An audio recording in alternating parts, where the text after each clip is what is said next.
Howdy, I'm Austin Larson, and this is the Ex-Girlfriend Tattoo Podcast.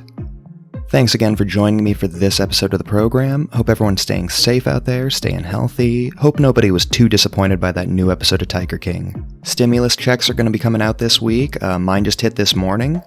Pay bills, pay rent, do whatever you gotta do. If you happen to have any left over and feel like treating yourself, just remember that when all of this is over, your favorite tattoo shop is still a local business desperately in need of your love and support. I can't wait for all of this to be over. I really fucking miss getting tattooed. And for the love of fuck, stop feeding the scratchers. I've probably seen a half dozen Tiger King tattoos this week, on top of another dozen Corona tattoos since all of this began. And none of them are done well. It's funny now, but in a year you're gonna have a poorly drawn reminder of old news. And don't get me wrong, I lived with a tattoo I hated for about 3 years before I did something about it, and for those 3 years, it felt like I was walking around in public with my fucking pants around my ankles. A good cover-up is so liberating, you know? I feel like life-changing is absolutely the right adjective to use to describe it. This is the movie/film tattoo episode. I remember seeing a lot of the cute little Latin hand tattoos like the McManus brothers and Boondock Saints had. I remember seeing one guy who didn't have a buddy to go do it with him, so he just had one on each hand. I saw a lot of the lover/loser tattoos right around the time that It Part 1 came out, so that was like, what, late 2017, early 2018, somewhere in there? And I suppose that counts as a literary tattoo, if everyone went out and read the book right after they saw the movie. Kicking off this episode is my first guest. Here's Marty. You're listening to the Ex-Girlfriend Tattoo Podcast.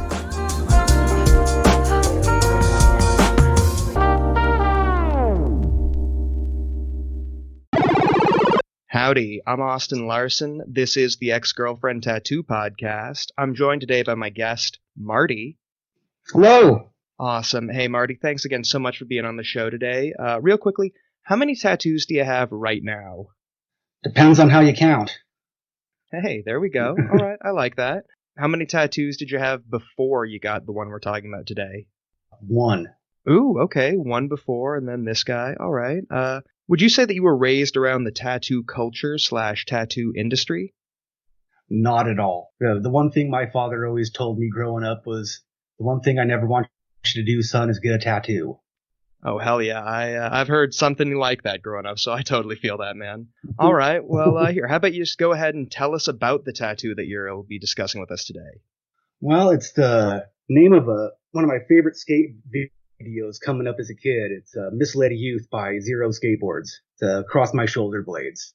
Oh, hell yeah. Okay. I'll admit that when you told me about that, I wasn't completely familiar with that video, so I had watched it on YouTube a couple days ago, and that was pretty good. I really enjoyed it.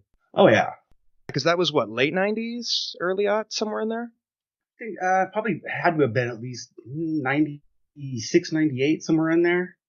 Okay, yeah, because it seemed older than a lot of the ones I grew up watching. Like, I mean, of course, product of my generation, I was huge into the whole CKY series, but also, I mean, I liked a lot of the stuff Baker did, Stay Gold, Fully Flared. I mean, those weren't Baker ones, but I mean, outside of Baker, I think Girl had a couple good ones too that I really loved.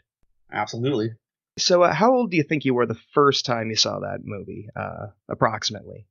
Oh, the year I got it brand new, the year it came out. 16, 17. All right. And then, but how long after seeing the film did you go out and get the tattoo on your shoulder blades? Probably that winter. Hell yeah. There you go. That design, it's on your back, not a super visible place, that type of thing. But would you say that it's always immediately recognized as from the video, or people just kind of, how do people react to it? Skateboarders recognize it, but I'm not sure how other people I'm sure other people don't. I don't know, it might have a bad, they might think negatively of me because of it, but it's a skate video. I've had it for 20 some odd years now, so it's just part of my back now. Hell yeah, no, I totally feel that, but especially, I just started my back, so right across the shoulder blade, that's not a fun area, so kudos to you, man. Oh, it was, it was done with a homemade gun in my basement, actually. Oh, shit. And you said you had one tattoo before? Yeah. Was it done by the same person who did the first one, or was it? Okay, hey, there you go. Those home tattoos, they always have fun stories, I've noticed. Oh, yeah. Well, we were both dumb kids at the time, of course, and he didn't really know what he was doing, but he knew enough to make his own homemade gun. But he didn't understand the depth of the needle. Ooh, so you So get when kind of stabbed? oh, it was scarred up for years. You could read it just by feeling my back. Oh It's shit, healed braille up. It's tattoos. almost smooth now, but you can still feel parts of it. Oh man. Well, at least there was a time and a place, back when if you wanted to tattoo out of your house, you had to make your own equipment, you couldn't just buy it off of Amazon. So, real quick, would you say that you enjoy that video as much as you did back in the 90s when it came out, or not as much? I absolutely still do. Hell yeah, man. Any regrets about that tattoo, or not at all? Not at all. If I did have any, they went away a long time ago. People always say, oh, don't get something you'll regret, but I mean, eventually you're going to outgrow that regret too, and it's part of life. I totally feel that. That's a good way. That's a good way to put it. Well, thank you. All right. And then with this tattoo, since you said mainly it's skaters who recognize it, other people not so much, from people who have seen it, have you gotten strong reactions positively or negatively, or not so much? The skaters all love it, or at least the guys in my age group all love it because they all recognize it from the 90s. The younger kids, some of them recognize it, some of them don't. My dad hated it, but that's not surprising. There you go. I mean, I feel like dads always kind of have to hate new tattoos, just one of those laws of nature. I totally understand that. Oh, he got over it after a while. They always do. What's one piece of advice you would give to someone who's considering getting a tattoo inspired by a favorite film or a video? Go for it. A film, maybe think about it for maybe a good 6 months to a year before you get it, just because that movie might turn out to be terrible. But if it's something you're passionate about, go for it. Hell yeah, man. I love that. I mean, it's definitely good to, be rational about it and realize, sometimes a lot of movies we love, they're not necessarily good or standing the test of time. They're just brand new right then, right there. We're all talking about it. But on the other hand, if it is something that you're passionate about and you really love, eat, sleep, and breathe, do it. I like that, man. Yeah. Hell yeah. All right. Real quickly here, is there anyone who might be listening to the program you might want to give a shout out to? Well, I'll give a shout out to my friend Matt Johnson. He runs a Moscow tattoo company in Idaho. He'd get a kick out of listening to this. I've already sent him a link. Yeah, go ahead. Send him my way. And yeah, no, that'd be dope. Well, thank you. Awesome. All right. Well, hey, Marty, once again, real quickly, thank you so much for doing the interview. It was awesome having you on the show today. All right. Thanks for having me. Thanks, Marty. That was awesome. As much as I love talking about ink, sometimes it's nice to just take a backseat and just bullshit about all the old great skate videos. Misled Youth is available for free on YouTube, along with the entire Baker series, Girl Skateboards, Yeah Right, and Landspeed Presents CKY. Lots of awesome skate videos out there for free, great for quarantine. As I'm sure most of you are aware, this show has a companion program, Austin Talks Through the Movie. In that series, I'll have a guest discuss an obscure/cult movie with me before and after watching the film.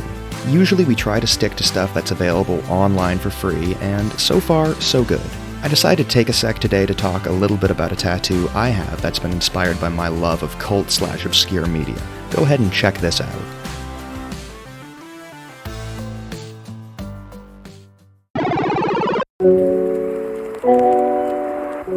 Late last year, I realized I had all of my inner left bicep to fill, and I got an idea. I had wanted a traditional portrait for a while, so I decided that's what I was getting. But who?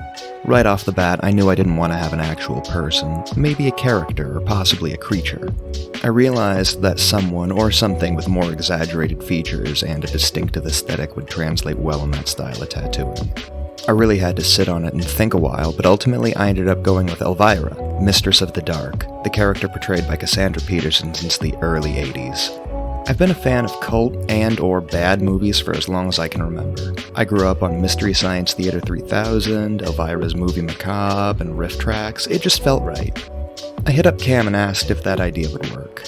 He was down for it, but also kinda confused because literally an hour before I contacted him, somebody else had hit him up about a traditional Elvira portrait. I was kinda bummed that somebody else had had the same idea as me so close to me forming that idea, but great minds think alike, right? Even though I knew that my Elvira would have been far from the first one ever done, I was still a little bummed. I didn't want Cam to have to do 2 Elviras so close together, so I was kind of brainstorming another idea, but then he literally hit me up the next morning. Apparently there was some sort of miscommunication. The other client wanted Bride of Frankenstein's monster, so Elvira was all mine. We started on the piece like a week later. It's not a huge piece, but her hair and makeup was a lot of really detailed line work, so we ended up breaking it into about 2 sessions. I think it was like 10 hours in total for that tattoo, but I absolutely love it. All of the details are there. She's framed by a nice little floral motif at the bottom. There's a lot of flesh tones in there, so even on my darker skin, her complexion looks pretty true to life. That was the last tattoo I got before we started my back piece. I still love that tattoo, but after we finished it that night when I was giving it the first wash, I was looking at her and I thought, I really do love Elvira. But maybe I should have gotten Amy Winehouse.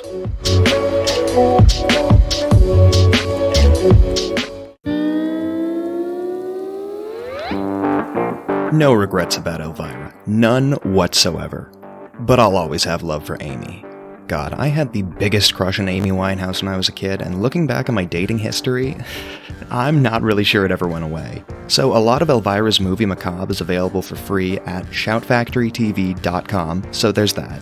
If you have a film you'd like me to review on the show, or you're interested in maybe being a guest on the show, please go ahead and let me know. The contact info for both programs is the same. My next guest is discussing one of her movie tattoos. Here's Storm.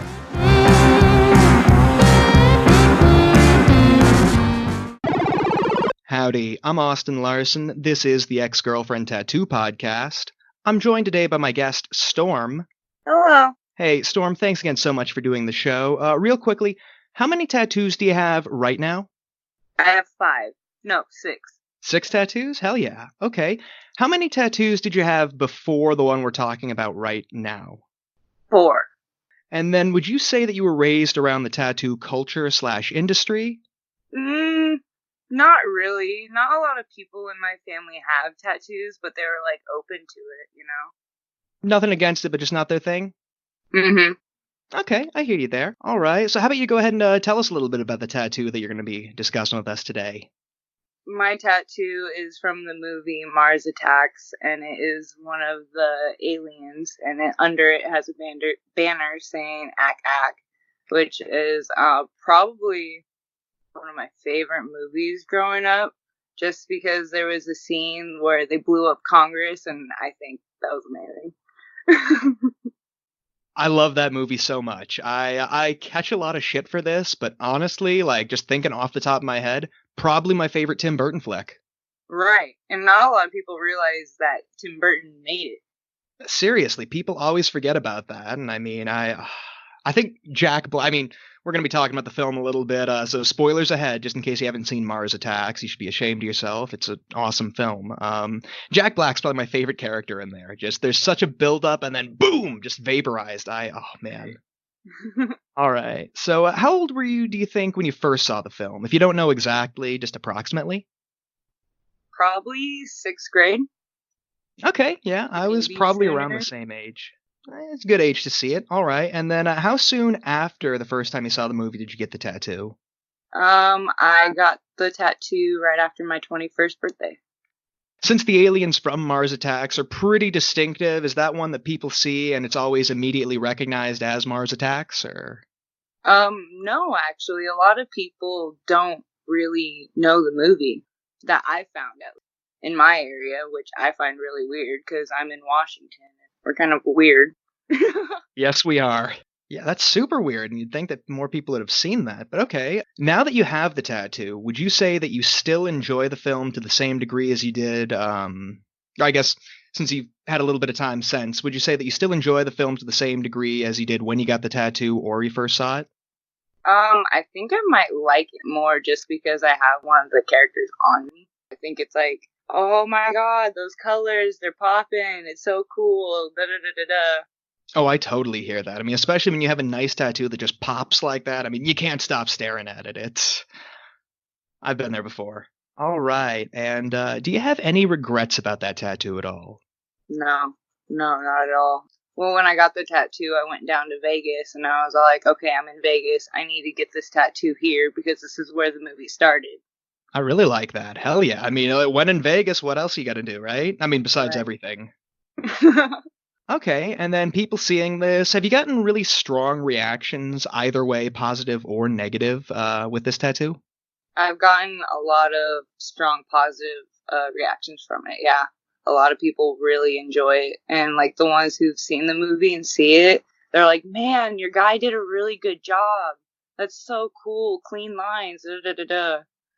That's always super important, you know. It's better to have a tattoo like, oh my god, where'd you get that done? Rather than, oh my god, where did you get that done? Right. So, what's one piece of advice you would give to someone who's considering getting a tattoo from a favorite movie?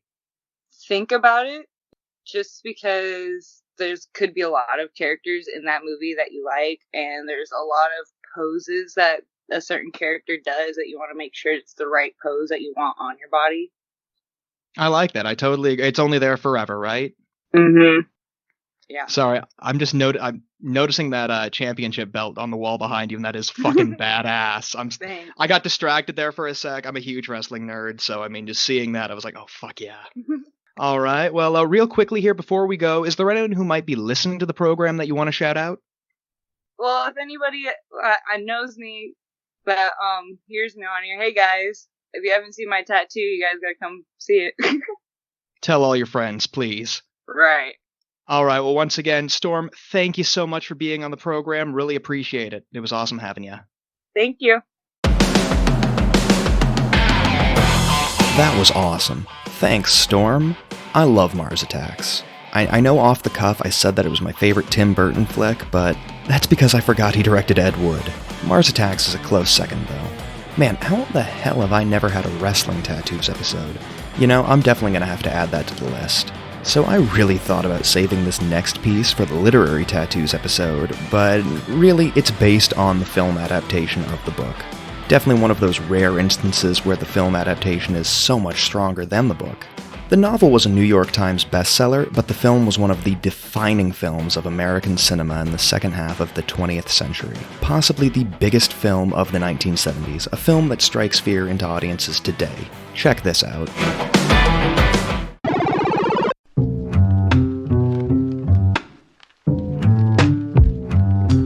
Right around 2 years ago, I was looking to fill the space on my right wrist. I was still in the process of sleeving my right arm, and I had a fairly sizable piece to fill. I was thinking maybe a set of shark jaws would look cool in there, but really, I couldn't get shark jaws without putting a fucking scuba tank in there. I ran the idea past Cam, he liked it, but with the way the space wrapped to the other side of my arm, he wasn't sure how a pair of jaws would fit. However, he could totally do a traditional shark in that pocket, so I opted to go with that. Still plenty of real estate on my body for a pair of jaws, fuck it, we'll just slap it on somewhere else. The shark was drawn with a very traditional, old-school palette. Black on top, gold on the belly with some red to highlight the features. The tattoo itself was pretty straightforward. I remember that one of the fins was fairly low on the wrist and right on one of my tendons, so while it was being shaded in, I could see my middle two fingers dancing. About a week after I got it done, I ran into a buddy I hadn't seen in a while. He gave me a hug, I had some Aquaphor on the tattoo and it rubbed off on his shirt. I apologized, he was cool, and then he just noticed the new tattoo and he asked me about it. He asked me if the shark had a name. Now, to be honest, I hadn't really thought of a name at the time, but I said the only thing that felt right, of course, Bruce. And then he's all like, oh, sweet dude, I love Finding Nemo. Fish are friends, not food.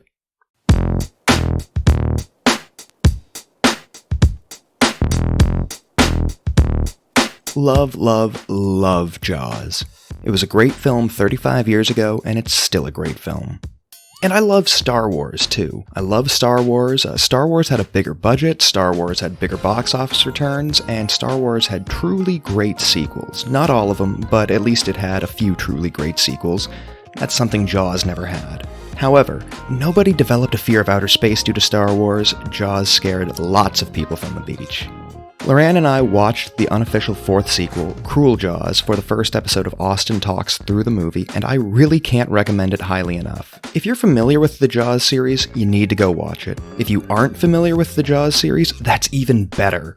So, my final guest today is a fan of the show who showed me a film that I had never heard of, and then she was kind enough to talk about a tattoo from the film that she received. Here's Emmy.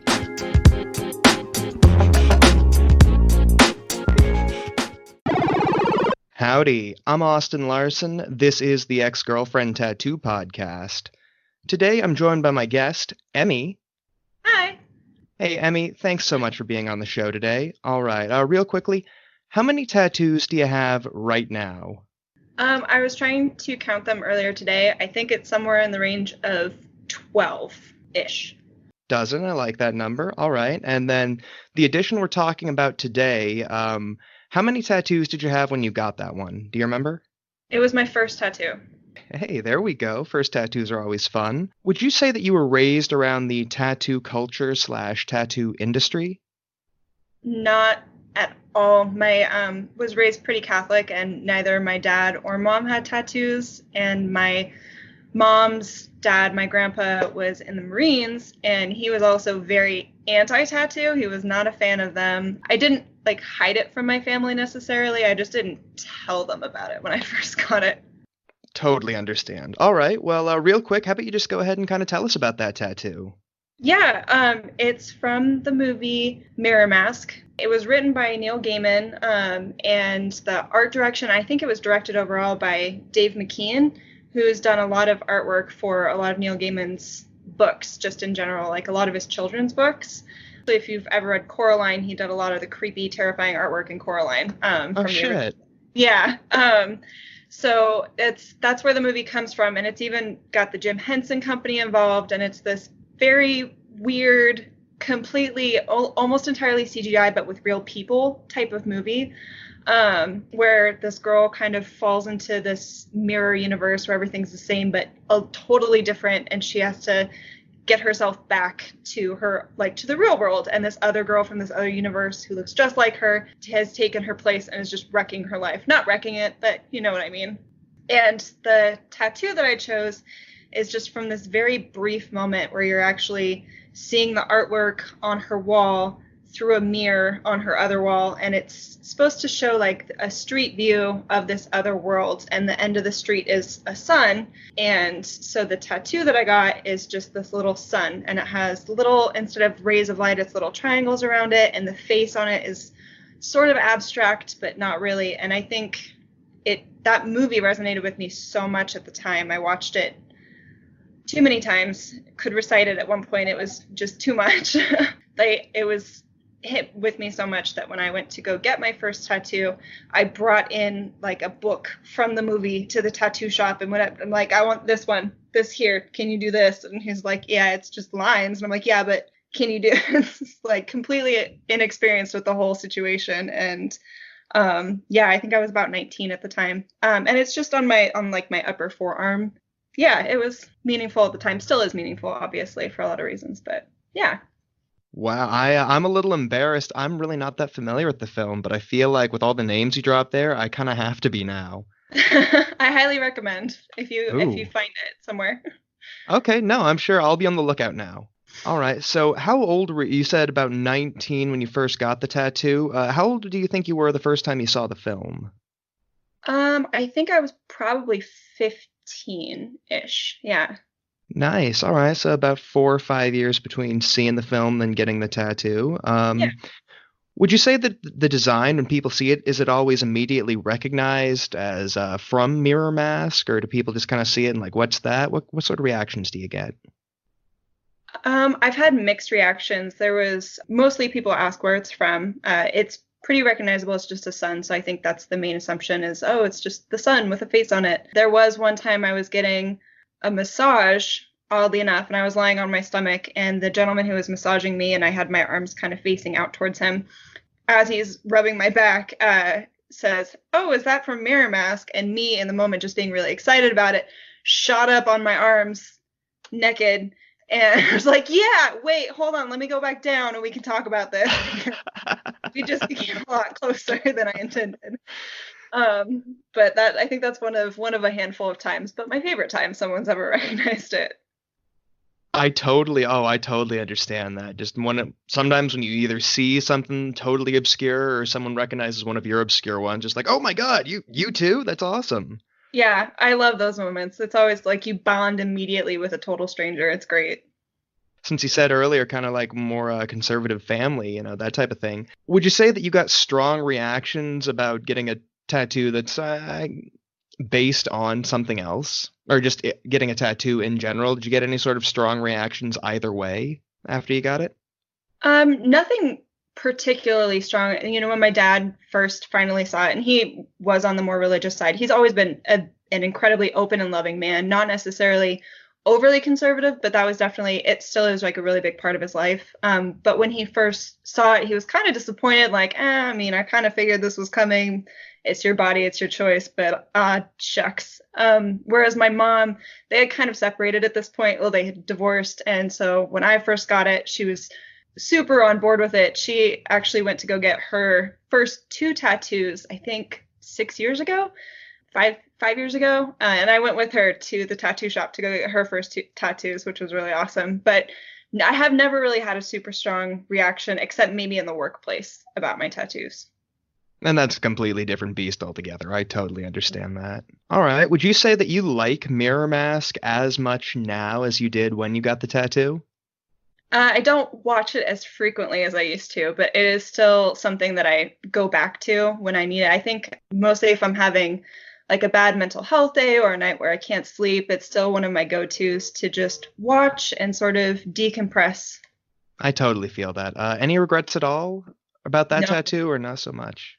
Not even a little bit. It's definitely one of my fondest tattoos. Oh, hell yeah. Well, Emmy, thanks again so much for doing the interview. Real quickly, before we go here, is there anyone you might want to shout out?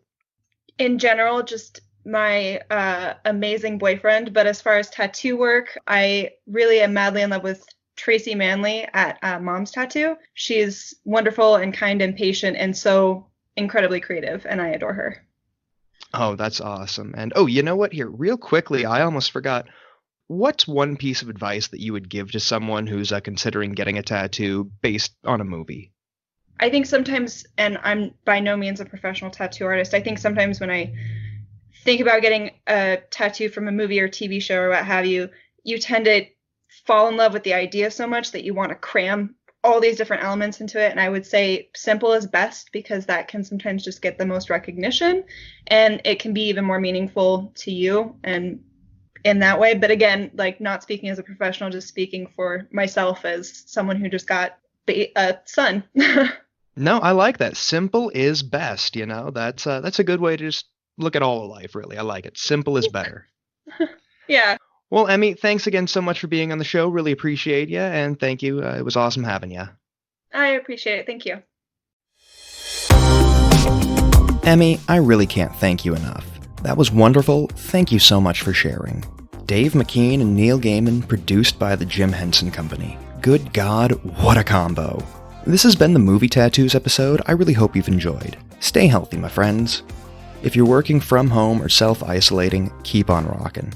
If you're an essential worker still out there, thank you so much for everything you're doing in times like these. I've seen lots of reminders on the internet that it won't be like this forever, and that's true. It won't. It will not be like this forever. I just wish I knew whether that statement was meant to be reassuring or cautionary. Thanks again for joining me. I'm Austin Larson, and this has been the Ex-Girlfriend Tattoo Podcast.